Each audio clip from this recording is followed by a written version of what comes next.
Good evening and welcome. First up, I'd like to acknowledge that we're meeting on the traditional lands of the Kulin Nation, where sovereignty was never ceded, and pay my respects to elders past, present and emerging, and the elders of any other communities who may be with us today. I'm Hilary Harper from ABC Radio Melbourne. I present the Saturday program, and you probably think that's a weird place to be thinking about grief and death amongst the gardening and cooking segments. But I've been feeling for years that there's not enough space in our community for thinking about our deaths and expressing our griefs. And I'm so grateful to the Wheeler Centre for helping me bring this series to you this year. I had 4 miscarriages and lost 2 babies midway through my pregnancies, and that was a really pivotal thing for me. It brought those issues really to mind. But I think it's a more universal problem in Australia, and I'm really pleased to be able to chat to you about it tonight with these amazing people.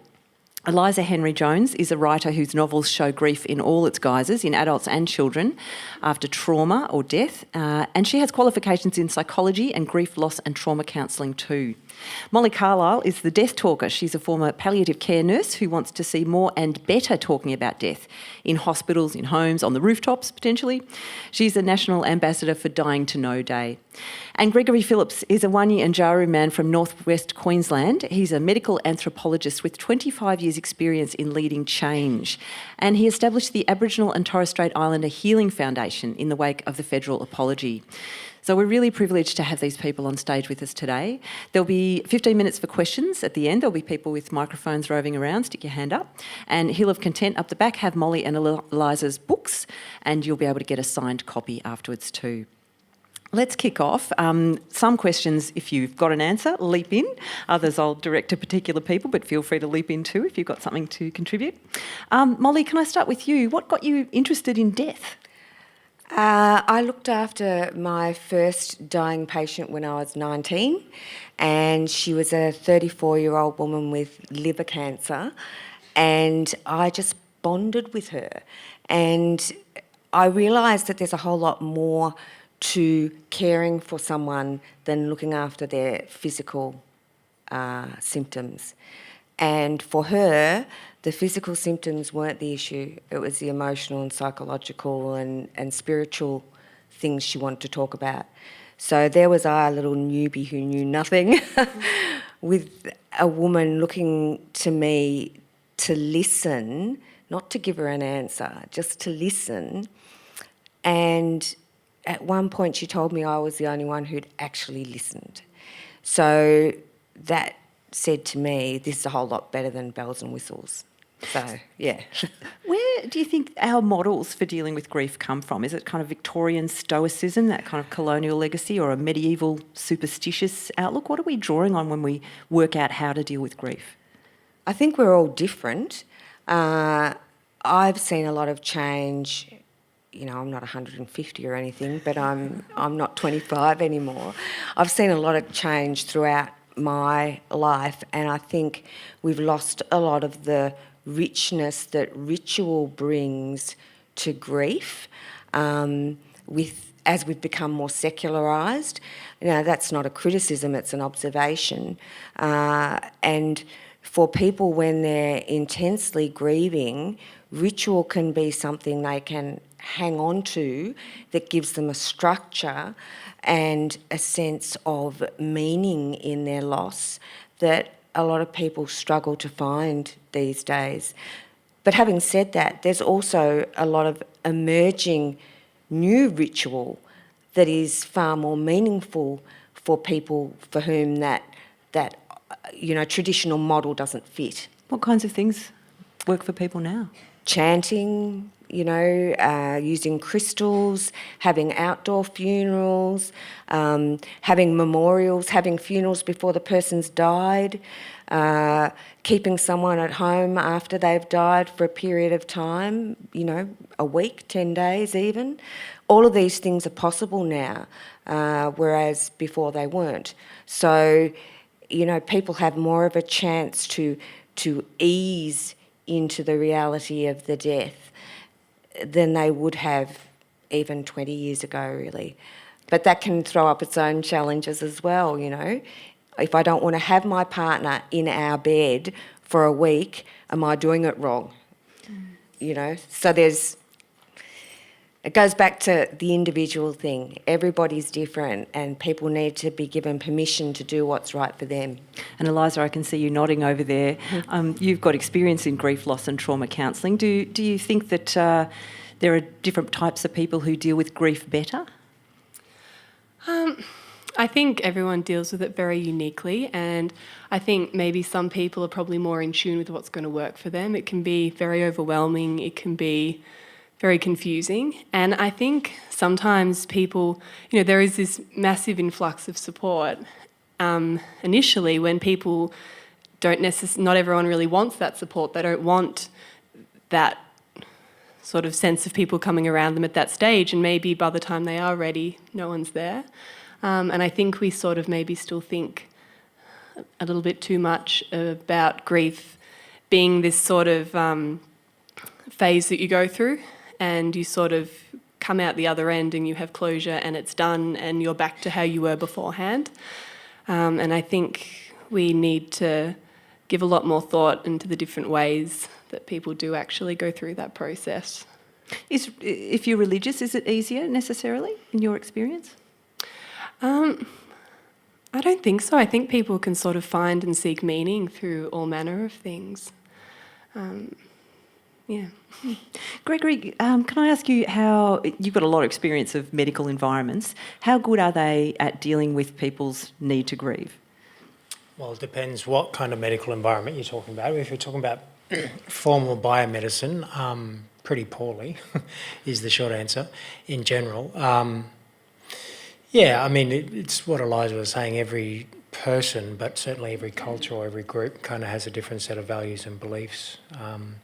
There are many commonalities amongst all of those, but it's really up to the person. I think it's about how far they've gone in their own sort of spiritual and emotional development, which determines where they're at when grief happens. I mean, grief's usually a shock, especially if it's an unexpected death of some sort. Yes, I'm wondering how far you can actually prepare anyone for grief. It's such an existential shock, isn't it? Yeah, look, I think there's 260 different Aboriginal cultures, right? But the general kind of thing is that death it's a part of life. I mean, there's no finality to it for us. It's about the dreaming being something that's happening constantly, and we're just expressed differently at different parts in the journey.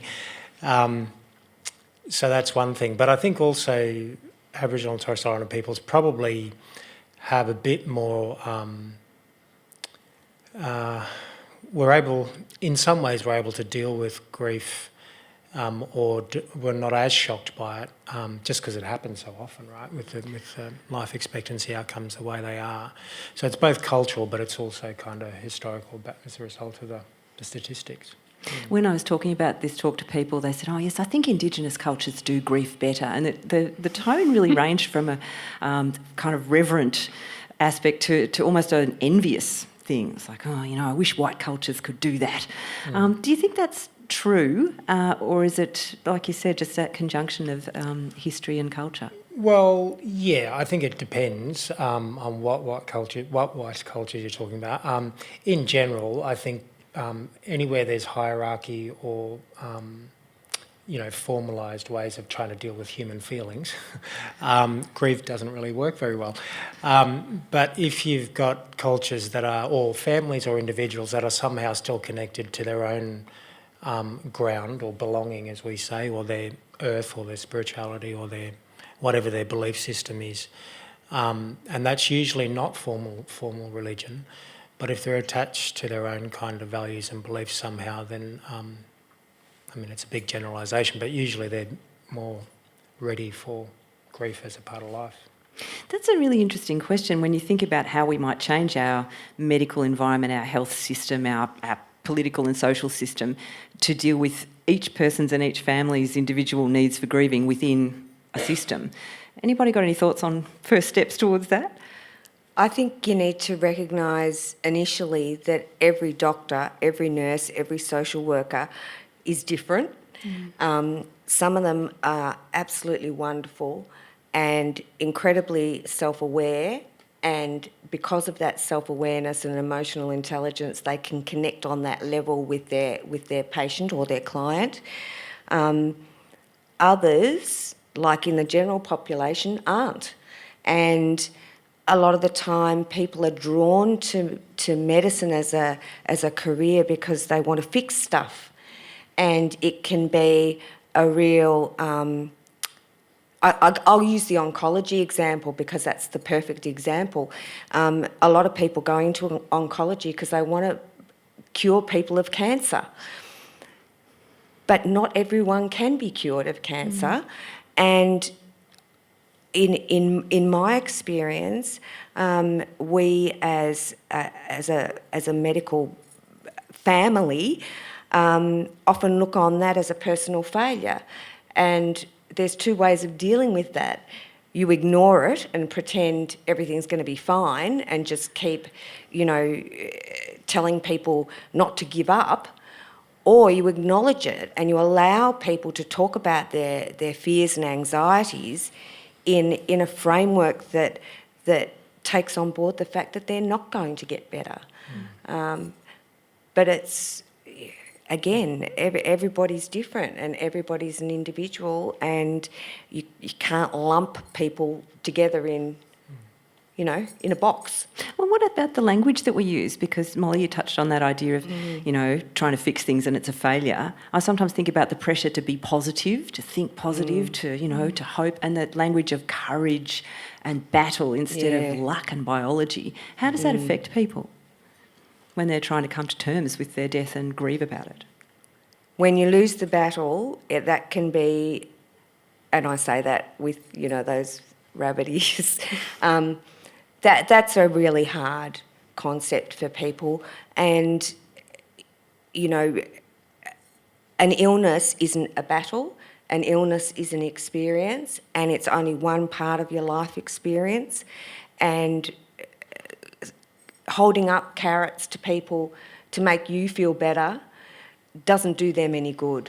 So we have to, as health professionals, I believe we have to look inwards before we start looking at the person that we're working with, and deal with our own crap first. Gregory, you're nodding. Can you think of training? Yeah, well, I think we put a lot of pressure on health professionals to be professional, meaning as in don't have a feeling, and that's impossible because people are human beings. And so some professions are moving towards trying to help people, understand their own stuff and where that interacts with their patient or not. But others, and it probably depends too on who your lecturer is, others are still hopelessly caught in the don't have a feeling model, and that's not really very sustainable. Well, last time we spoke about this, someone mentioned the term compassion blinkers. It was like you were trained out of having compassion as a doctor. Is that because it's seen as unsustainable if you're going to have to kind of be empathetic with everybody you treat? Well, yeah. I mean, there are certain situations where, you want someone to be able to just do a formula to fix a heart attack, for example, right, and not stop and think about their feelings and debrief first.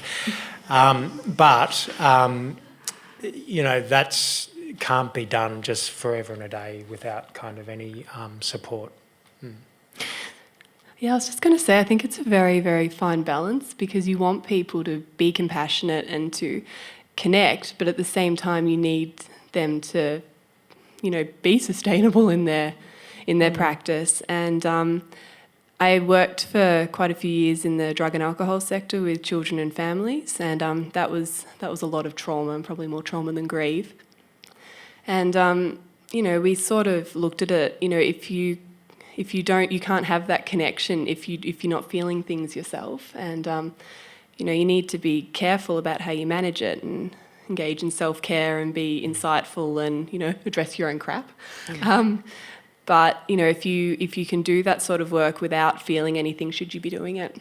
Well, addressing your own crap is like seen as a luck of the draw thing, isn't it? If you had a family that was good at expressing emotions and dealing in a healthy way with them, great. Otherwise, where's your opportunity to do that? Are there ways we can do that?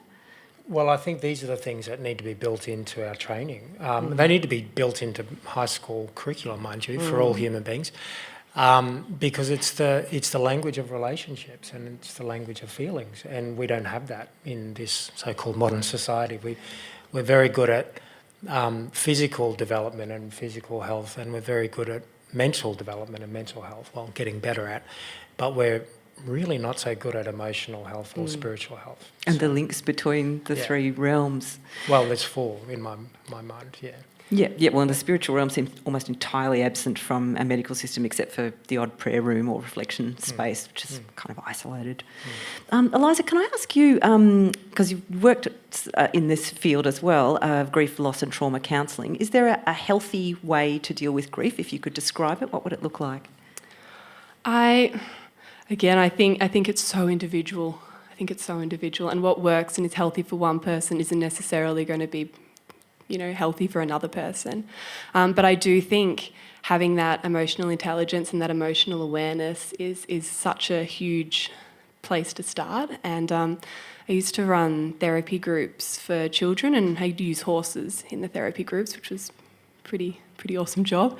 But one of the main parts of the therapy sessions was actually getting these very traumatised children to actually talk about their emotions and tap into their bodies and actually feel things, and to actually say, look beyond wanting to, punch a wall or hit someone over the head or whatever it was that they were wanting to do, and actually say, oh, I'm angry, or I'm sad, or I'm frustrated, and actually finding that language. Because I think if you've grown up in an environment where you have that, it's very easy to take it for granted. And it's a pretty huge thing if you don't have it, particularly if you're faced with that sort of trauma and grief. In your writing too, in P is for Pearl, your young adult novel, the level of not talking to this child about what she's lost and what's happened is just unbelievable. And I'm wondering too if that cuts into our use of euphemisms around death and dying too. We're just terrified of actually saying what's happened. Molly, what's your thoughts on the euphemisms? That's one of my bugbears. It's an avoidance technique, and we use euphemisms because we think it somehow softens the blow. It doesn't, because when someone's died, they've died, and it doesn't matter what you call it, they're not coming back. And for kids, like Eliza, I did a fair bit of work with kids, and the picture it paints for them when they're told that they lost their grandmother or that someone has passed away is not the same picture that an adult gets in their head.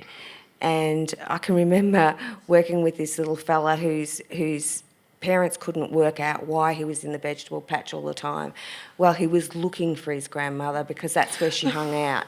And when people kept saying, oh, you've lost your grandmother, that... to him, that was, well, I can find her. She's just lost, So we have to name it, and we have to stop avoiding, especially with children, avoiding the conversation. When they ask a question that's a curly one, stop what you're doing, sit down and answer them honestly. And when they've had enough of the answer, they'll be back out the back door and doing whatever they were doing before. You don't have to give them a thesis, a simple... honest answer, and that's how you build trust. I've got a friend with a 4-year-old, and 6 months after someone's cat died, the 4-year-old keeps going, our cat died, its body stopped working, and then it goes off and has a snack. It's just, exactly. It's obviously, this child's processing that stuff, but it sounds like an atmosphere of trust and calm. And I think there's, I think we really tend to underestimate children and their capacity for... emotional nuance and what they're actually aware of and what they're picking up from their families and their communities. I'm wondering too about whether there are differences between how men and women grieve but also support people who are grieving. There's a lovely passage in one of your books in The Quiet where when Bass's wife dies, his mate Steve, is it Steve? Yeah, sits with him. I can't remember. She's written a lot of books. It's a beautiful thing. They're country guys, and Steve sits with Bass in the pub. They have a quiet drink. He sits with him over the fence watching the horses. He sits with him having a cuppa on the veranda. They just sit. They don't have to talk. They don't cry. They just sit. And I'm wondering if that is also a healthy way, or if you need to cry, do you need to talk about it? Some people do, some people don't. If you're a talker, You need to talk. If you're a quiet person, you might need time just away from everything. And, you know, people often worry that someone hasn't cried, and they'll say, oh, you know, you need to get mum off to the doctor or something because you know, I haven't seen her cry. And just because you haven't seen someone cry doesn't mean they haven't, for a starter. But the other thing is, if they're not a crier, it's unlikely that they'll cry. They might get angry. They might be withdrawn. Their normal way of coping with something stressful is usually the way they'll cope with a significant loss as well. There's another lovely bit in one of your books, Eliza, where she says the people who have lost the most were the ones that kept coming up with the worst jokes. So humour is obviously a way that some people really use as a release. Gregory, I'm wondering when you start to see red flags and think that grief is becoming a mental health issue. What do you do? Yeah, what is the point? Where is it the length of time it goes on, or maybe an unhealthy attachment to objects from the loved one? What is a warning sign? Oh, look, it's different for everybody, but usually people will either, you know, start watching a whole lot of videos, or they'll start shopping a lot, or they'll start eating a lot, or they'll just withdraw, or whatever kind of coping mechanism they've got. And look, all coping mechanisms are okay. It's just if they kind of drag on and people don't get to the next stage of grief, right, you know, the Kubler-Ross thing, then that's when you know it's starting to be a problem and people might need some help to get unstuck and to talk to someone about it. But I mean, all of this is, for me, comes back to the fact that in this neoliberal society now, we have less and less community and connection and belonging. And the more that we feel isolated in society, then the harder grief is, right? And if you don't know you're in grief, then you don't have anyone to talk to about it. So, Jane Middleton Moss, she's a Native American woman, she's a child psychologist. She says, look, people need 4 things to heal. They need modelling of feelings, they need validation, they need someone there, and they need time.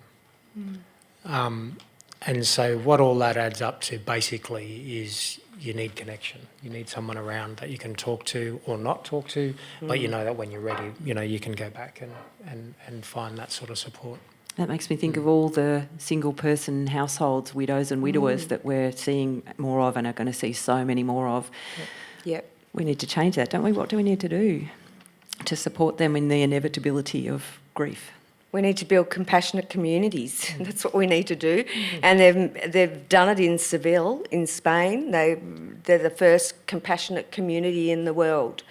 And they've built it based on the theory that everybody is interconnected, and that when someone is sick or someone's died or whatever's happened that's caused a break in the space-time continuum for an individual, the community comes together and supports that person. And it may mean that someone just does a roster so you don't get 10 lamb casseroles on your doorstep on a Monday, you know, so that they're spread out throughout the week, or that you occasionally get a tuna mornay or something, that someone's picking the kids up from school, someone else is mowing the lawns. But if you don't want any of that, they're not doing it.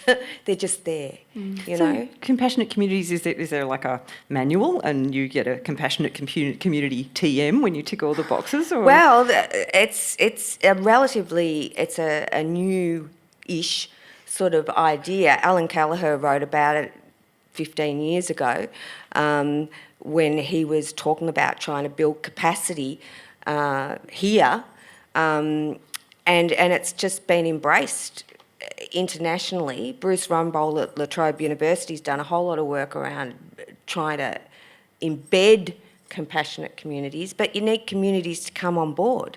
You need people to go, yeah, I want to be part of that. And the problem is, for most of us, we're all working, you know, we've got families. How do you build that into busy lives? And I think that's the challenge. Do either of you want to respond to that idea that we change our communities in this radical structural way as well as the kind of kindness and emotion way?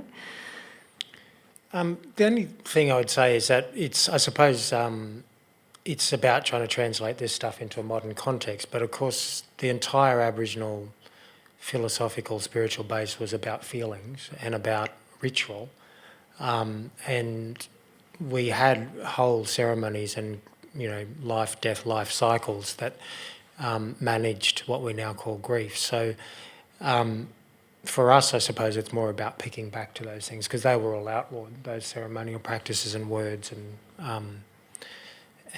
ways of doing things. So for us, it's about picking back to what we always had. And also it sounds like, I'm not an expert at all, but it sounds like there was, both genders were involved in aspects of ceremony at different times and places, whereas the caring and ritual management today seems largely to have been shunted to women. And the idea of compassionate communities, to me, makes me worry that there are a lot of volunteer hours going to be going in from people who are at home with children part-time or older and out of the workforce. Is there a way we can make it fairer, or does that involve changing the entire attitude to the 5-day-a-week male breadwinner role?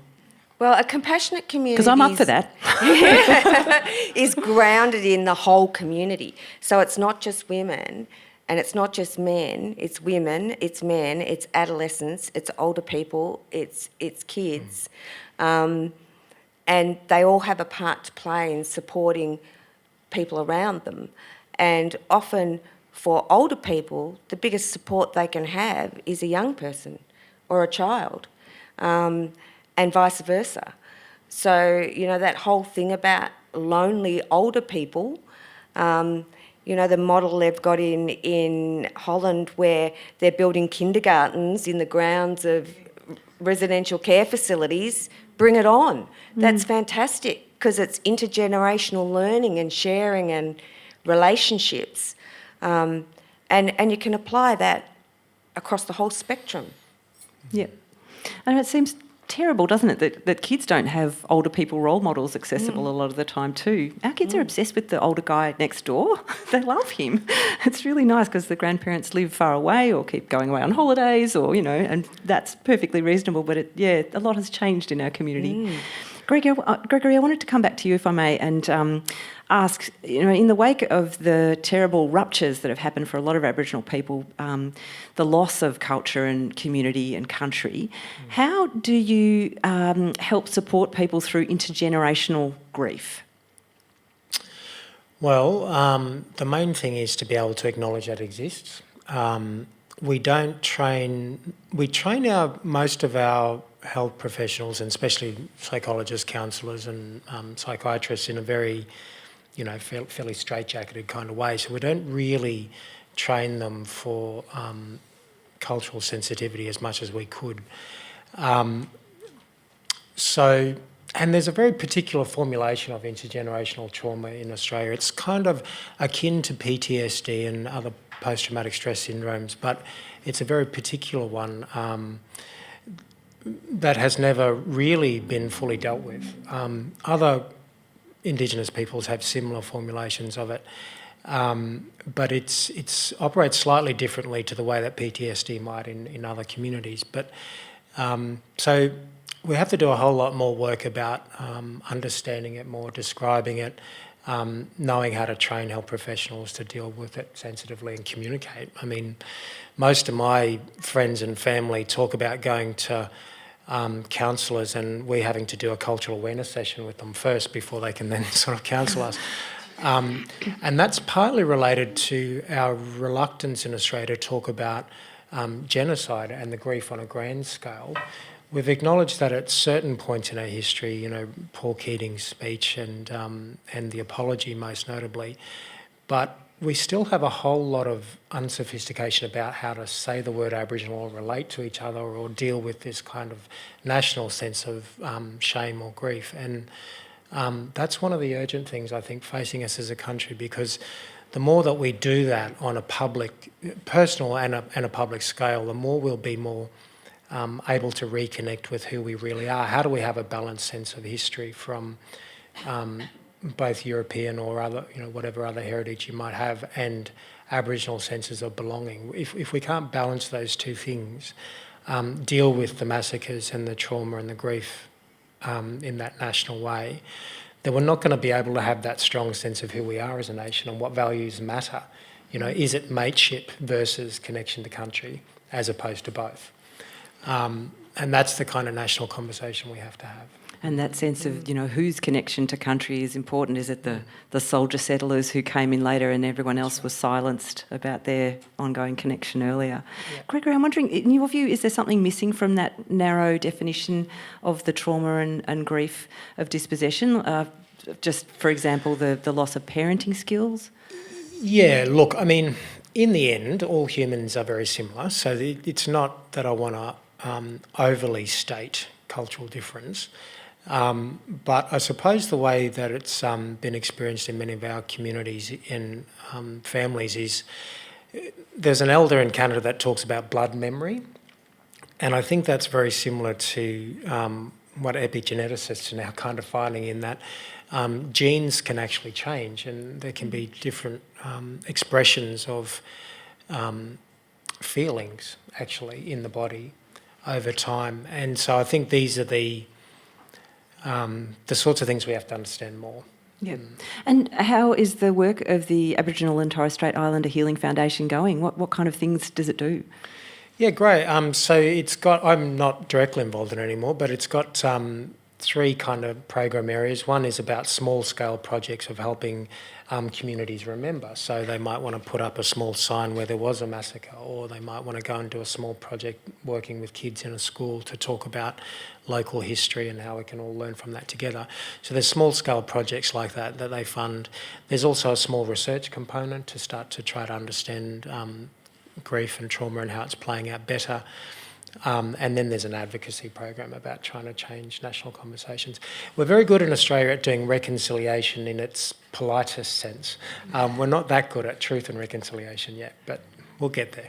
I remember growing up in the country and the strong resistance at council meetings to changing the names of the roads back to local Indigenous names, because the conversation would have had to flow on from there about why they weren't there anymore and which old families might have been involved in that, and it took a very long time, but it's nice to see some change emerging at least. Eliza, partly I'm wondering why you decided to spend your entire writing career trying to make me cry. But because it's good for you. It is good, isn't it? It was really interesting. I was reading your books thinking I won't read them at bedtime because that's my recreational reading, but I kept taking them to bed with me because they were so gripping. And you've pointed out that there's a lot of fiction about loss and grief in Australia. What's going on there? Well, I'm not really sure what's influencing it, but I think it's really, really wonderful that there is that mass of different explorations of grief and trauma and loss, because I think every time someone picks up a book and reads it, you know, that it sort of normalises all the different ways that we can deal with grief and loss and trauma. And hopefully what people take away from whatever they're reading is that, you know, whatever their process is, it's okay, and whatever they need to do is okay, within reason. And yeah. I sometimes wonder, thinking back to what you were saying, Gregory, about maybe there's this idea that there's this lots of grief and loss and trauma about a massive thing that we don't talk about, but we'll just right around the edges a little bit. Yeah, see, one of our elders, Uncle Bill Nargi, he's passed away, he's got a book called Story About Feeling, and it's his way of describing this relationship with the land and with each other, how we're all connected, right, with similar themes. And he talks about land connection, not necessarily in a physical sense, but it's about story about feeling. Because if you have good feelings between each other and with the land, then it kind of flourishes and it feeds on itself. But if there's something that's blocked somewhere along the way, in our belief, those kind of things will be held in the land until we're ready. So actually there's a whole lot of feeling in the land that we haven't dealt with yet, and it's going to come back sooner or later. In a bad way or in a helpful way? Well, sometimes in a not so good way, but sometimes, you know, there's good memories, things waiting to be rediscovered too, so it's not all bad. So for us, this notion of grief is also about the feelings we have for each other, but the way that we look after or get taught by the natural environment as well. Well, Eliza, you wrote an honours thesis on trauma in bushfire trauma in fiction. Does that have a resonance for you, what Gregory's talking about? Absolutely. And I think that the relationship that people have with landscape is something that's really, I think, coming to the forefront around, the dialogue around climate change and that sort of thing. And the relationships become a lot more complex. And I think when we think of something like a bushfire or some sort of other natural disaster, the dialogue is vastly around trauma, and it's around grief in terms of people, losing their families or those sort of horrific things. But I don't think we really talk about the grief of losing, your home or, the landscape that's so familiar to you suddenly being so altered, and how the landscape regenerates and that sort of thing. Like it's such a complex thing. Indeed, yeah. I'm going to completely change direction now. This is a fascinating discussion. Don't forget to save up your questions. We'll have time for them in about 10 minutes. How hard is it to manage our grief in practical terms in our society? I just remember when my father died, I had a week off my new job, and then I got bronchitis and I had to come to the boss and say I need another week. And he said, bronchitis is for sick leave and we have to kind of draw a distinction. It's like, what are my options, dude? Mm. So is there enough space for dealing with grief, for supporting someone through grief in our world? I think we need to acknowledge that grief can happen as a result of all sorts of things, not necessarily a death. If you go into a residential care facility, you will find a whole lot of grieving people who are grieving the loss of their independence, the loss of their home, the loss of their own connections. People grieve if they lose their job. People grieve even when something good happens. They sell up their farm and they move into town, into a beautiful house that they love, but they've, like Greg was saying, they've got a land connection that's been severed, even if they've made that choice.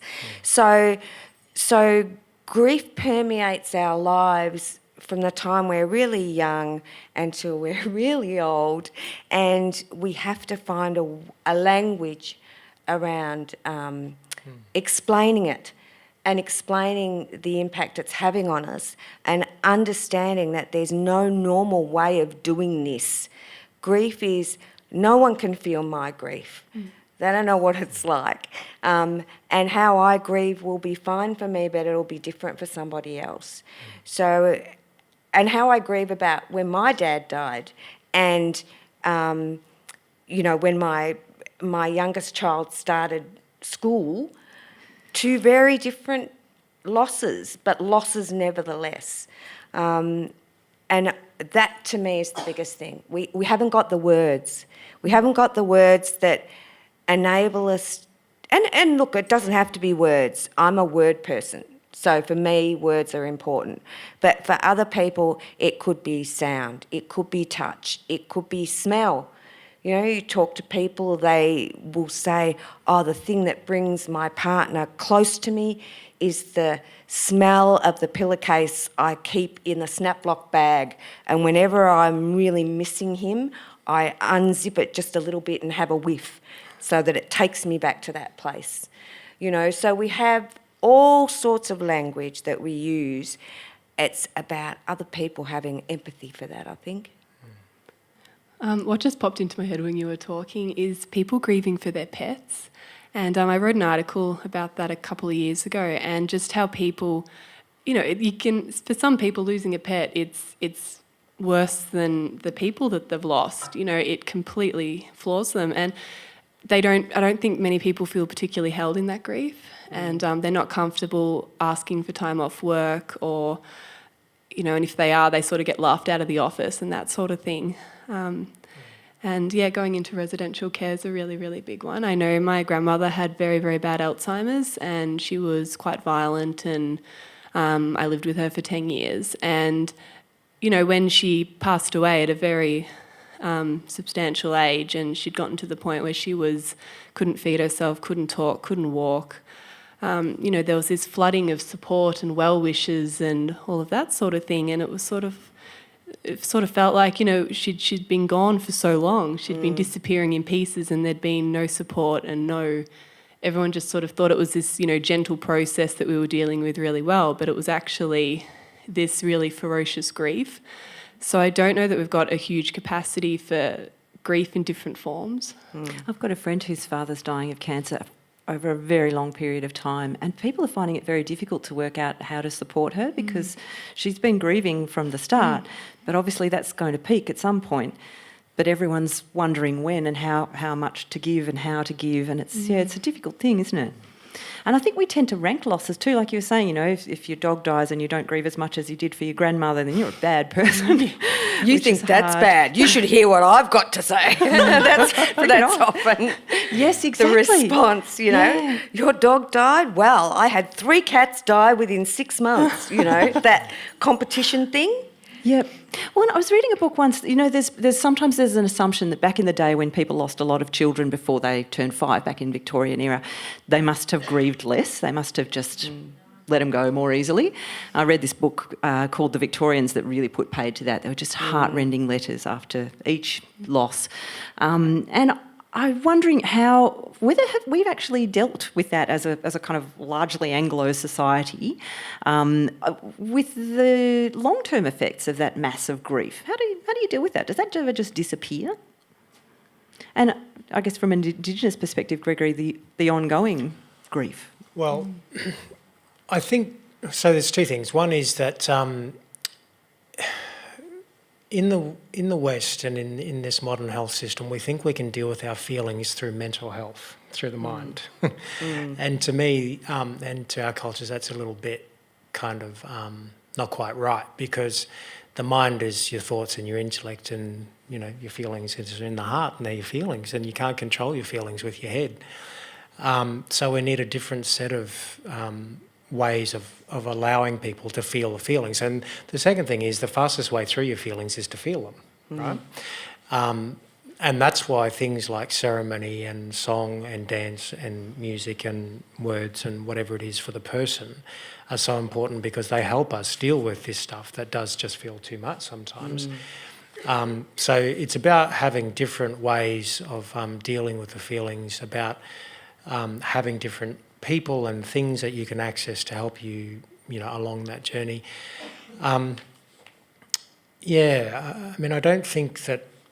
And to go back to your original, or one of your earlier questions about do we give enough space for this in society? I mean, most sort of employment bargaining contracts will have 2 days bereavement leave. So that's ridiculous, in my view, because, like, in the Aboriginal way, sorry business can last for weeks or months at a time. And I'm not suggesting that someone should have, 3 months off free time to just grieve and lay about. But it's the attitude that we have about that, and allowing people the time and space they need to do it. And I guess removing our expectation that they shut up and move on at some point. That's a big one. It can't be in the head. We can't intellectualise our feelings, unfortunately. But Western thought is so much about mind and body. Yeah. That's it. Yeah. Those are your only options. Yeah. Where are the feelings? Are they in the body or in the mind? Yeah, and feelings are not weakness, but in, lots of different sort of, whether it's Victorian era hangover or whatever it is, I don't know, but there's certainly a lot of hang-ups about feelings that we have to destigmatise. And then people come back to work and they go and sit at their desk, and everyone acts like nothing's happened. So the person's going, oh, what the hell, I can't even concentrate. And the co-workers are going, oh, what the hell, I'm not even going to talk to that person because they might say something or they might cry. And then what am I going to do? It's really bad. It's really bad. But if you just, it's not so hard to go up to someone and say, look, I don't know what to say. I can't imagine how crap you're feeling. But if you want to have a cuppa or something, just give us a hoy. It's not hard to do that. And I think we need to be brave and take a big, deep breath and just put it out there, because you'll never be wrong. Being wrong is doing nothing or commenting about the weather. I like the people who came and sat and just had a cup of tea and then left a casserole and went away. That was really good. The other good thing about feelings is they end. They do end eventually, And I mean, ask me, 24 hours apart on any given day, and my feelings are probably 10 different things that I felt yesterday, right? Or that was going on yesterday. But it doesn't make them invalid. It doesn't mean I have to act on all of them or that they're all necessarily a true representation of what's going on. But it does mean I have to try and feel them and get through and, just have someone to talk to about them, and then they usually lose their hold. And I'm assuming that, Eliza, in grief and trauma counselling, the idea is not to get back to exactly the same person you were before. What's the healthy endpoint that you're aiming for? Again, it varies with each person, but it's a process of adaptation. And I think ultimately there's so much fear about getting it wrong, and that's both as the person grieving and as the people around them. Like we're terrified of, maybe if you don't cry, there's this huge internalised pressure we've got to grieve in the right way, but there is no right way. So we're sort of trying to adhere to this completely non-existent, formulate grief, and it's really counterintuitive. And then everyone's just sort of tiptoeing around them, absolutely terrified of saying the wrong thing or doing the wrong thing and pulling away. So you've got this, this poor person sitting at their desk almost feeling gaslit that, what have I been gone? What, and it's I think in a lot of ways, I think we unnecessarily complicate it and we overthink it. Like you were saying, it can't just happen in your brain and your body, and you can't intellectualise your way out of it. Damn. Well, tonight's been a complete waste of time then. I would love to hear your questions on this. Someone will come to you with a microphone. If you put your hand up, they are lurking in the shadows. Many, many hands. Thank you. I've got a couple of comments. I guess I'm a bit bemused that you talk about grief, and you haven't spoke about the spiritual elements of it. And you talk about caring or compassionate communities, and there's a lot of faith groups that are already compassionate communities, and then you've got a very large number of people whose attitude to the passing of a person is that life has changed, it's not ended, life goes on. In the Catholic Church, the whole aspect of dealing with the passing of people has changed, because at one stage it was all black and sorrow and a sad occasion, but now we celebrate the person's life. And I'm going to have to leave it there. If you have a question, we'd love to hear it. Sure. Anyone want to respond to that? Well, I come from a really Catholic background, so I feel like I'm qualified to respond. 3 of my uncles are priests, so I've been to church a few times. It's fine to, this is my view and my view only, it's fine to celebrate someone's life, celebrate away, but when you go home, after everyone else's, after you've had the funeral, after everyone's come back and you've had a few drinks and told stories and people have laughed, when they all go home, I don't want to celebrate the life, I want to grieve because I'm sad. And if I'm sad, that's valid. And I should be able to be sad for as long as I need to be sad. Or angry, because I might be angry that the person I love died and left me here on my own. So it's important to celebrate someone's life and someone's achievements. I totally agree. But we can't throw away the sadness and the intense, heart-wrenching feeling of hollowness that people who are left behind feel. And I think if we don't acknowledge that, we're doing people an injustice. Mm. And that's what a compassionate community does. Mm.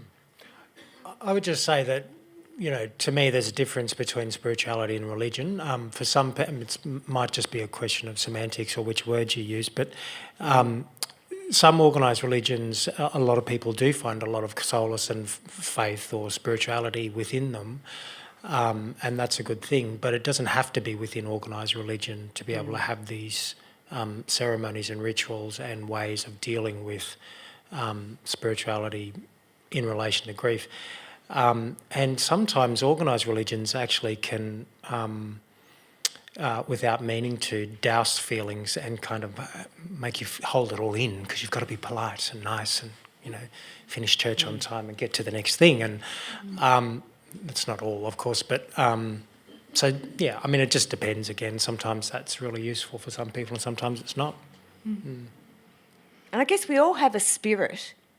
We don't necessarily all express it through formal religion. So, you know, if you think about the body, mind, spirit thing, we all have a spirit. And if we think we haven't got one, we just haven't connected with it properly. Another question? I've worked in palliative care and pastoral care, both areas. And the thing that has always struck me in both of those areas is it doesn't matter whether it's before the person's died or afterwards.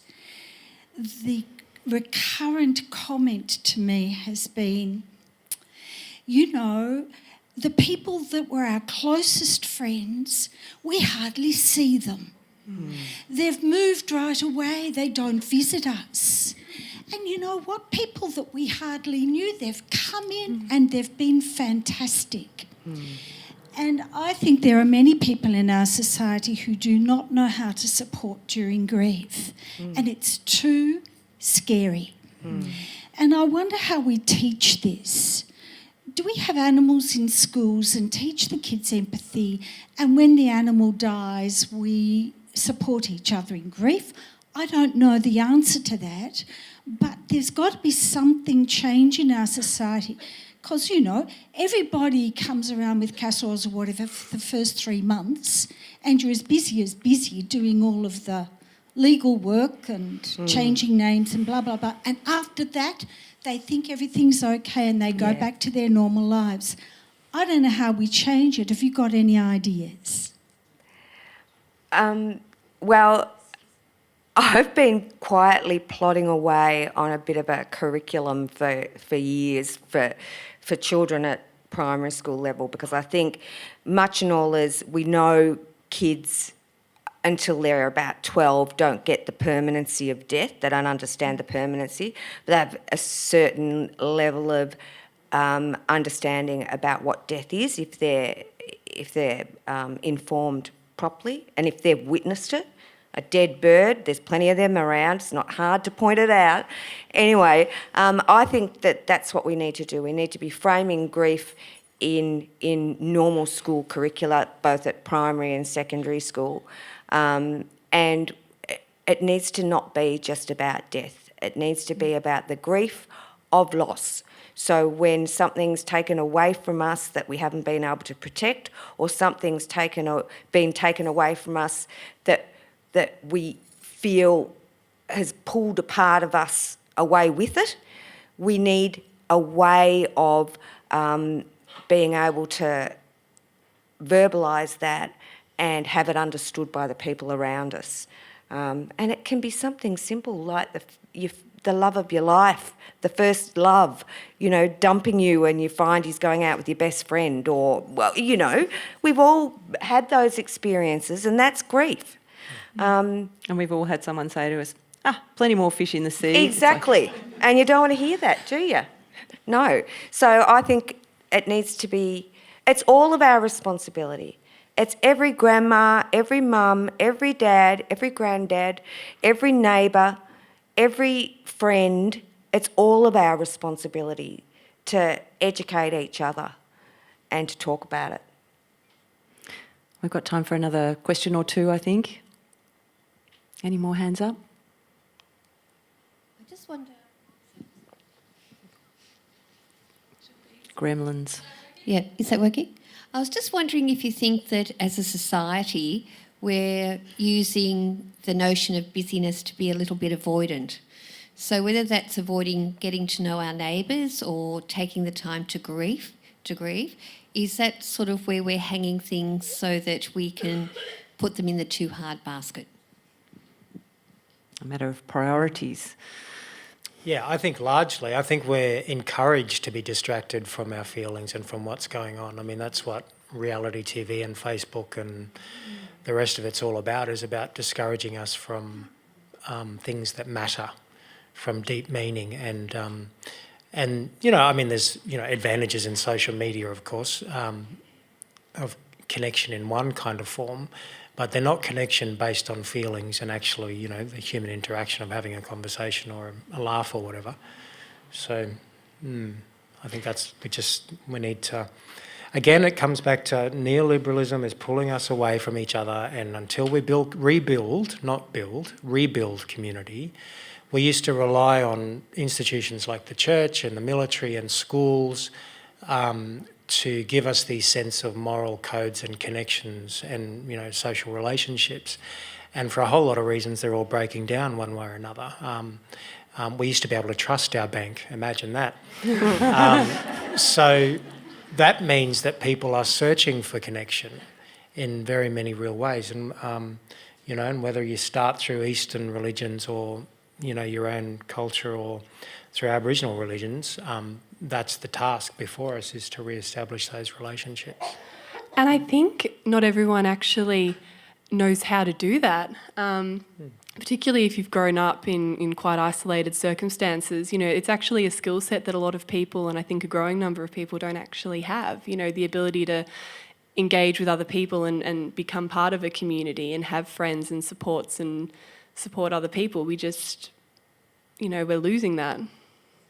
It's interesting when you said isolated, I thought of the city, because in the country people lived much further apart, but there were strong rules about, you know, making something with your hands and bringing it to a grieving person and making that trip.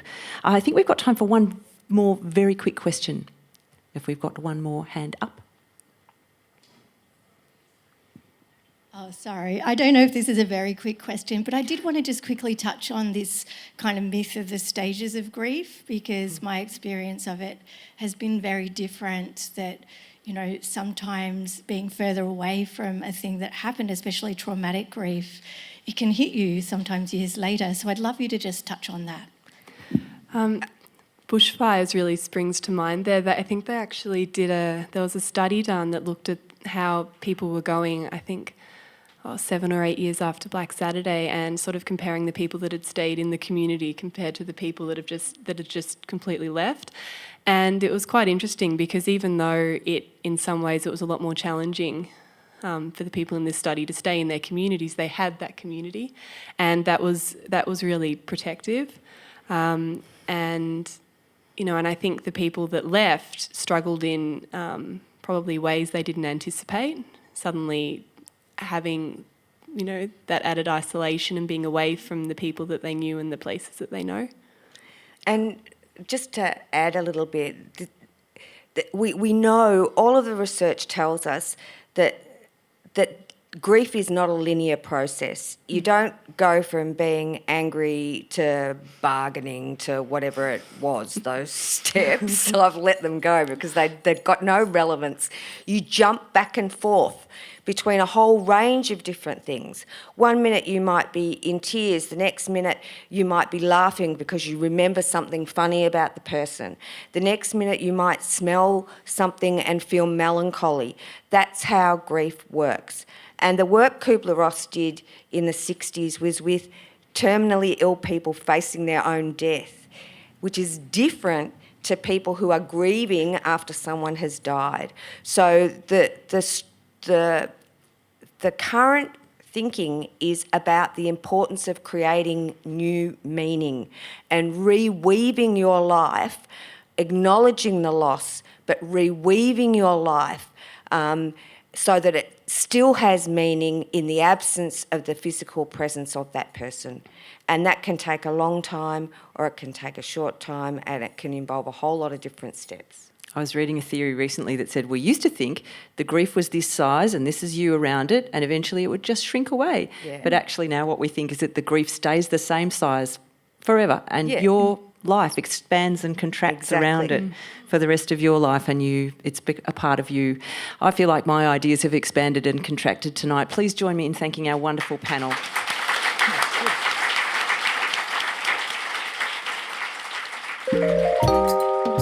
Visit wheelercentre.com for the best in books, writing and ideas from Melbourne, Australia and the world.